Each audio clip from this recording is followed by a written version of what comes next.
I'm just being blunt, I think there's some people that we all know. I could certainly say that there's people that I know that are not very good looking.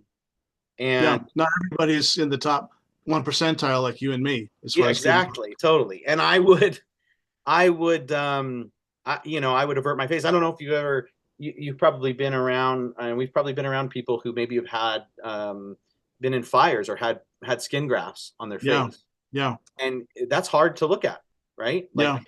Um, there's nothing of beauty that attracted us to Jesus.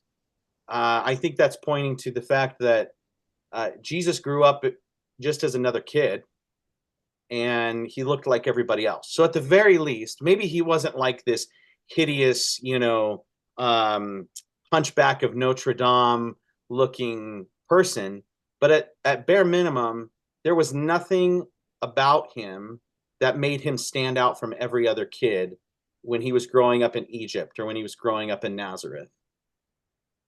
Do you think this is referring to, because I've heard this applied to Jesus like at the cross after receiving all the lashes and being beaten half to a pulp. But you're saying that this is more big picture. Jesus, there was nothing particularly physically outstanding about the person of Jesus his entire life. Yes, that's what that's how I would read it. Does it apply here? Yeah. Yes. So does it Yeah. apply with Jesus on the cross? Absolutely. I think so. These servant songs show somebody who was rather unoutstanding continuously, like a gentle person not crying out in the streets or not snuffing out a wick or bruising a reed. So he does seem like the anti-leader, which certainly Yeah, certainly fits his message. something about, some of the great leaders, not all, but some of the great leaders in history are very good looking people, right? Yeah. Like there's a certain magnetism to good looks that gets you somewhere. There's this moment where Jesus is sitting at a table. He's in a banquet. He's at Simon the leper's house. This guy used to have leprosy, probably was healed by Jesus, and Hmm. now is hosting a banquet in honor of Jesus. Jesus is sitting, reclining at the table, and this woman comes in with this alabaster jar, a full can of Coke's worth 12 ounces of spikenard, uh, a year's worth of wages, and she just comes in. She breaks the jar open, like she doesn't. It's a very striking picture. It when I read this and I read she broke the jar, it makes me think of like when there's a big celebration, there's somebody wins the World Series and they're just popping the top on these bottles of champagne and they're just spraying it all over the place.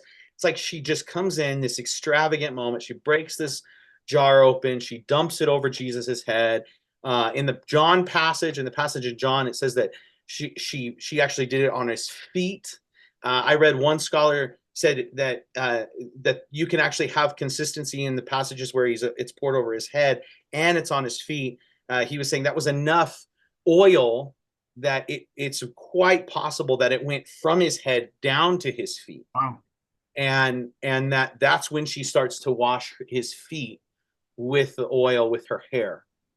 So then Judas and some others are standing there or sitting there, and they're going, "What a waste!" They say, "What a waste! This could have been used for the poor."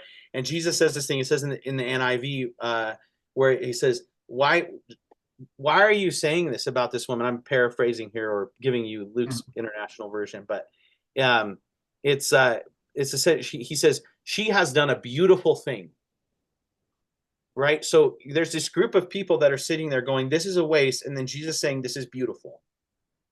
And I think that what Holy Week does for me, or what it's doing for me this year, is it's making me see that the things that I don't necessarily think of as beautiful, Jesus finds beautiful. But then here's the kicker. Then all of a sudden on Sunday, I see Jesus resurrected and it's beautiful. Like it's objectively it's objectively and subjectively beautiful. It's not just Yeah. what does Jesus think is beautiful or what's beautiful in the kingdom, but you have people who are all of a sudden recognizing Jesus and they're saying this is a beautiful thing, right? it's not it's not to say that this is better beauty than what Jesus was doing before.